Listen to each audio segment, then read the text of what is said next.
হবে, তাদের সম্পদ বৃদ্ধি পাবে। আপনাদের সামনে আজকে আমার আলোচনার বিষয়টা হলো, এক নাম্বার আসলে যাকাতটা কি। যাকাতটা কি? যাকাত দিলে লাভ কি, না দিলে ক্ষতি। যাকাত কে দেবে, যাকাত কে দেবে, কোন কোন সম্পদের যাকাত দিতে হবে এবং বিশেষ সম্পদের কোন সম্পদের যাকাত দিতে হবে না। মুহতারাম মুসলিম একরাম, তাহলে প্রথমে আমাদের আলোচনার বিষয় হলো যাকাতটা কি। শাব্দিক কথা বলতে গিয়ে আপনাদের সামনে তিনটি অর্থ আমি বলেছি। এক নম্বর হচ্ছে যাকাত শব্দের অর্থ হচ্ছে পবিত্র হওয়া। দুই নম্বর হলো যাকাত শব্দের অর্থ হচ্ছে পরিশুদ্ধ হওয়া। তিন নম্বর হচ্ছে যাকাত শব্দের অর্থ হচ্ছে বৃদ্ধি পাওয়া।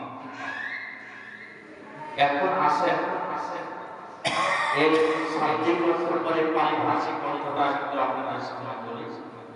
পারিভাষিক অর্থ হলো একটি বছর নির্দিষ্ট পরিমাণ সম্পদ আপনার কাছে থাকার পর, নির্দিষ্ট পরিমাণ সম্পদ আপনার কাছে এক বছর থাকার পর, বছর পরে সেটা হিসাব করে তার একটি অংশ গরিবদের মাঝে বিলীন করে দেওয়া। যে সম্পদ বিলীন করে দেওয়া হয় তার নাম হলো যাকাত। এখন আসো, এই যাকাতটা দেবে কে? যাকাতটা দেবে হলো সেই ব্যক্তি যার কাছে নেশাব পরিমাণ সম্পদ তার প্রয়োজন পূরণের পরে এক বছর পর্যন্ত তার কাছে থাকে। নিজের মৌলিক প্রয়োজন, মৌলিক প্রয়োজন মানে নিজের পোশাক। একজন মানুষের তিনটা পোশাক রেখে যথেষ্ট নাকি বলে, সে যদি আরো পাঁচটা বানায় বানায় অসুবিধা। নিজের পোশাক, নিজের খাবার, নিজের চিকিৎসা, নিজের বাসস্থান, নিজের পরিবারের দেখাশোনা করার পরে তার কাছে যদি নেশাব পরিমাণ সম্পদ এক বছর উপস্থিত থাকে, এক বছর তার কাছে থাকার পরে, এক বছর পরে এই সম্পদের শতকরা 2.5% হারে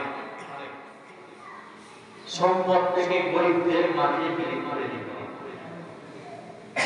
এখন এই নেশাবটা কাকে বলে? নেশাবটা, নেশাব হলো সম্পদের 40 ভাগের 1 ভাগ। এই নেশাবের হিসাব হবে হলো স্বর্ণ এবং রূপার দামের উপরে।